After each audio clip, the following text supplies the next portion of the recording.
This is one of the last pristine cloud forests on Earth.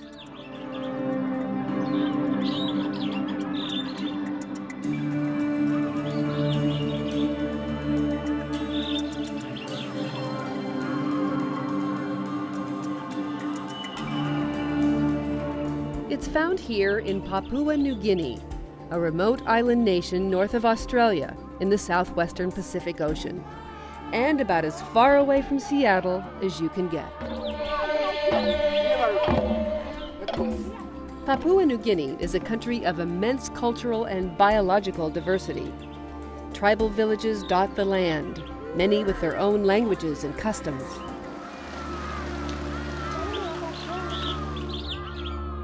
In this dense mountainous rainforest, no roads, no airports. It's quite a journey to get here.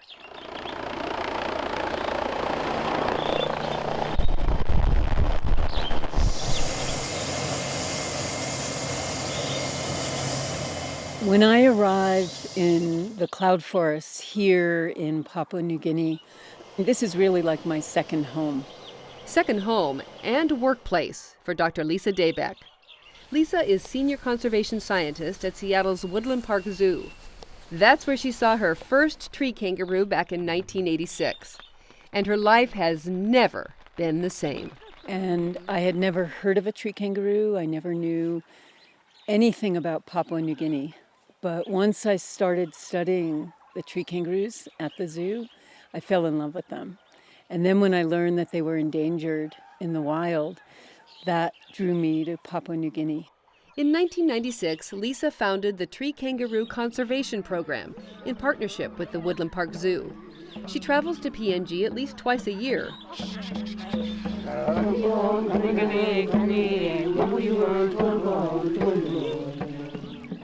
Her arrival, always cause for celebration.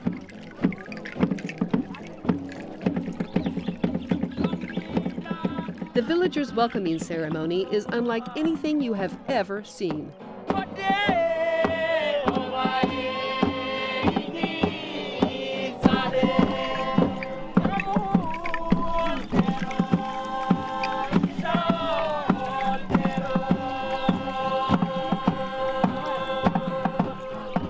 On this visit, Lisa brings along an honored guest. Okay, me now start to wash this.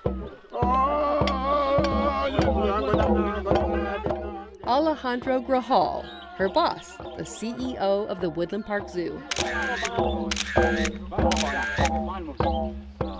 I come a long way, and this is very special. Thank you so much.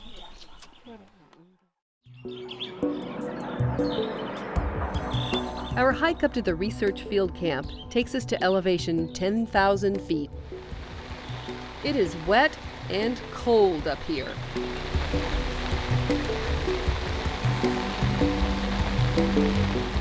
But Mother Nature's show is so worth it.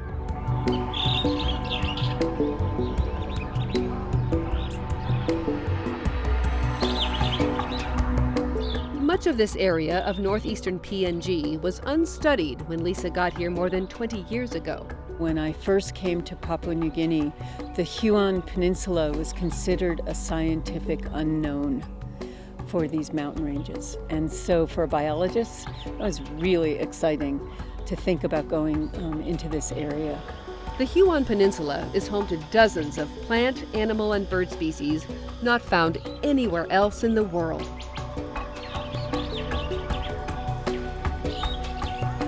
There are about a dozen types of tree kangaroos in PNG, but the one that's captured Lisa's heart is the charismatic Matchies or Huon tree kangaroo.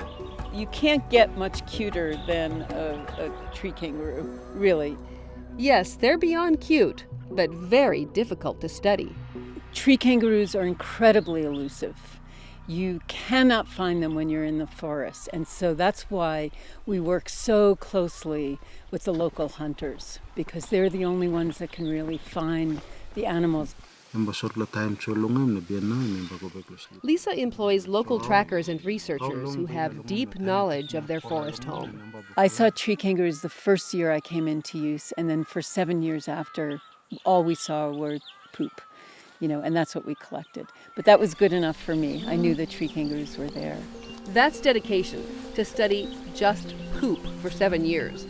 But now her team is equipped with sophisticated tracking devices, such as GPS collars.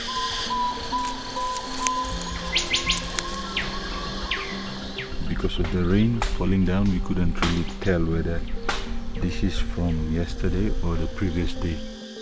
Once detected, the trackers climb to extreme heights to scare the animal down to the ground. The furry little beasts are tucked into a bag to keep them calm. Then Lisa and a wildlife veterinarian gently measure and examine these teddy bear-like creatures. Thick skin. This time, they're also changing out their collars. All ready. This female is carrying a baby, known as a joey, in her pouch. It doesn't look 6 months. It doesn't look 6 months. It looks more like 5 months.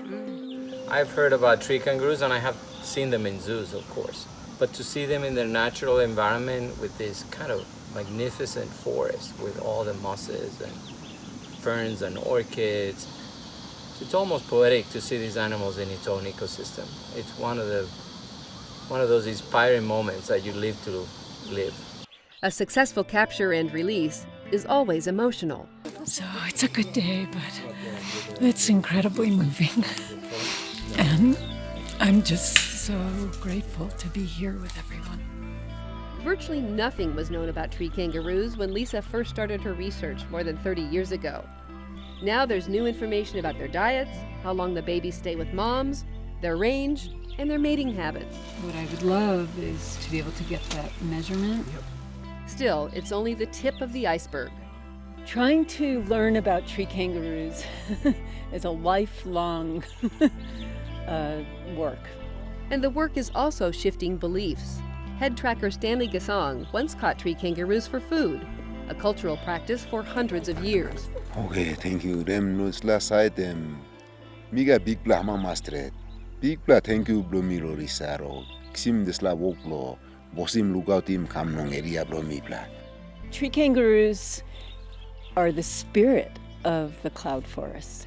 I mean, they really represent what this cloud forest is about and how special this cloud forest is in the world.